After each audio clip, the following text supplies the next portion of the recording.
آپ جانتے ہیں یہ جو سمسن کارٹون بنایا جاتا ہے اس کا تخلیق کار خالق کون ہے؟ اس ویڈیو کو اینڈ تک دیکھیے گا، بہت سارے پردوں سے میں راز اٹھانے والا ہوں آج۔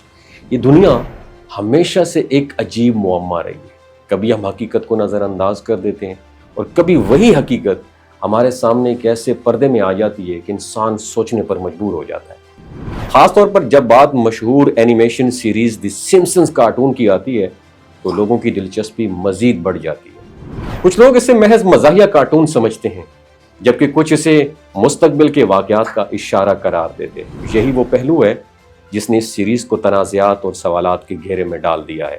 دی سمسنز کارٹون کے جو کریٹر ہیں، خالق ہیں میٹ گروننگ، جنہوں نے یہ سیریز 17 دسمبر 1989 کو شروع کی تھی۔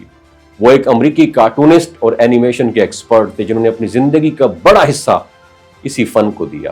ان کے والد اور دادا بھی مذہب کے بارے میں مختلف خیالات رکھتے تھے، اور میٹ گروننگ خود کو ایک ایگنوسٹک، ایک ایسا شخص کہتے تھے جو خدا کے وجود کے بارے میں بھی شکوک رکھتا ہے، لیکن ساتھ ہی وہ جہنم کے تصور کو ماننے کا دعویٰ بھی کرتے تھے۔ 2024 میں وہ دنیا سے رخصت ہو چکے ہیں، لیکن اپنی زندگی میں وہ ایک ایسی سیریز بنا گئے جس پر آج بھی لاکھوں لوگ ڈیبیٹ کرتے ہیں۔ کچھ لوگ یہ مانتے ہیں کہ میٹ گروننگ کے پاس کوئی غیر معمولی علم تھا، جیسا کہ مستقبل دیکھنے کی طاقت، اور دوسری جانب کئی لوگ یہ بھی کہتے ہیں کہ اس کے پیچھے اصل میں کوئی سازش چھپی ہوئی ہے۔ حقیقت یہ ہے، دنیا کا کوئی بھی مذہب یہ نہیں مانتا کہ انسان آنے والے وقت کا مکمل علم رکھ سکتا ہے، اور قرآن میں بھی صاف صاف لکھا ہوا ہے، کہا گیا ہے کہ مستقبل کا علم صرف کس کے پاس ہے؟ اللہ کے پاس ہے۔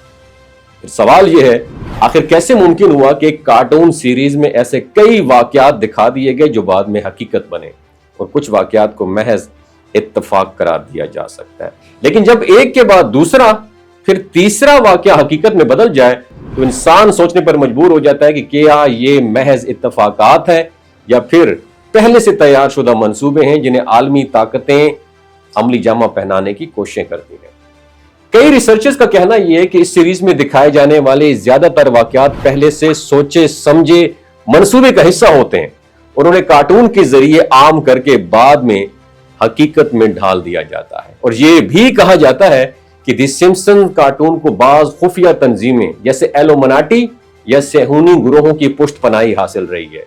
ان طاقتوں کے بارے میں یہ کانسیپٹ عام ہے کہ یہ نہ صرف دنیا کو اپنی مرضی کے مطابق ڈھالنا چاہتی ہیں بلکہ دجال کے لیے رستہ بھی ہموار کر رہی ہیں۔ ان کی منصوبہ بندی کو بعض لوگ یہودیوں کی عالمی سازشوں کے ساتھ کنیکٹ کرتے ہیں تاکہ آہستہ آہستہ معاشرتی اور ذہنی طور پر دنیا کو ایک خاص ڈائریکشن پر لے کے جایا جا سکے۔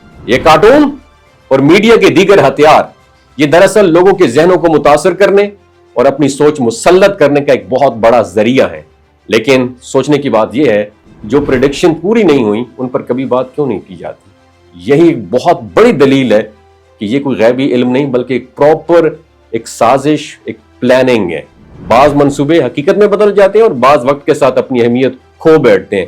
اس سارے کھیل کا مقصد لوگوں کے ذہنوں پر کنٹرول حاصل کرنا اور دنیا کو ایک خاص ڈائریکشن میں لے کر جانا ہے۔ اور یوں یہ سیریز صرف مزاحیہ کارٹون نہیں بلکہ ایک آئینہ بھی ہے جو ہمیں یہ سوچنے پر مجبور کرتی ہے کہ اصل میں دنیا میں کس کے فیصلے چل رہے ہیں اور ہماری سوچ پر کس کا قبضہ ہے۔ آپ کی کیا رائے ہے؟ نیچے کمنٹ سیکشن میں اپنی رائے سے ضرور آگاہ کیجیے گا۔ اللہ حافظ۔ یہ جو گلگت بلتستان کے لوگ ہوتے ہیں نا، ان کی ایوریج عمر 90 سال سے بھی زیادہ ہوتی ہے۔ You know why? کیونکہ یہ لوگ شلجیت استعمال کرتے ہیں۔ شلجیت کے اندر 85 منرلز ہوتے ہیں۔ اگر آپ چیزوں کو جلدی بھول جاتے ہیں، مردانہ کمزوری محسوس کرتے ہیں، اولاد جیسی نعمت سے محروم ہیں، اور آپ سپرم کاؤنٹ آپ کے کم ہیں، ٹیسٹوسٹیرون ہارمون امبیلنس ہے، آپ سدا بہار جوان نظر آنا چاہتے ہیں، خون کی کمی کو دور کرنا چاہتے ہیں، ہڈیوں جوڑوں کے دردوں سے نجات حاصل کرنا چاہتے ہیں، موٹاپا کم کرنا چاہتے ہیں، تو ڈاکٹر اسد محمود کی پیور اینڈ نیچرل شلجیت ضرور استعمال کریں۔ ایک بات آپ نے دماغ کی کھڑکیوں کو کھول کے اپنی سننی ہے، ہمیشہ آرگینک اور قدرتی چیزوں کا استعمال کریں، کیمیکل والے فوڈ سپلیمنٹ خدا رہا استعمال نہیں کرنے۔ اگر آپ ڈاکٹر اسد محمود کی پیور اینڈ نیچرل شلجیت کو آرڈر کرنا چاہتے ہیں، نیچے دیے گئے نمبر پر واٹس ایپ کریں۔ 3 باتوں کا خیال رکھنا ہے: ہائی بلڈ پریشر میں مبتلا افراد، خواتین جو پریگننٹ ہیں، اور 15 سے 20 سال کی جو نوجوان نسل ہے جو غیر شادی شدہ ہیں، اپنے سیکشول پاور کو بوسٹ کرنے کے لیے استعمال کرنا چاہتے ہیں تو ڈاکٹر کے ایڈوائس کے بغیر استعمال نہ کریں. باقی سارے لوگ بے دھڑک گرمی اور سردیوں میں استعمال کر سکتے ہیں. اپنا بہت خیال رکھیے گا. اللہ حافظ.